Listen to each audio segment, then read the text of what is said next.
আসসালামু আলাইকুম দর্শক, আপনারা সবাই কেমন আছেন? আশা করছি সবাই ভালো আছেন। তো দর্শক, আমার বাসার ভিতরে একটা কলা গাছ, কিছু কলা গাছ লাগাইছি আমি।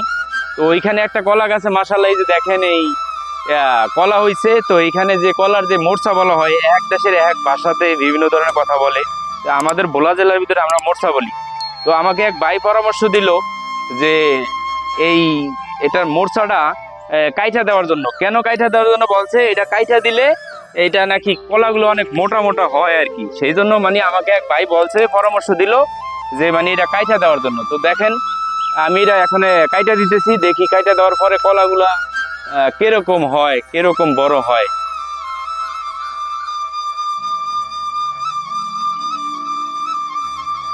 এই যে দেখেন, আমি এখন এটা কাইটা ফেললাম। এটাও আমি ফালাবো না, দেখি এটা দিয়ে কোনো কিছু করা যায় কিনা, খাওয়ার কোনো আইটেম করা যায় কিনা। এটা আমি এখন কাইটা দিলাম আর কি।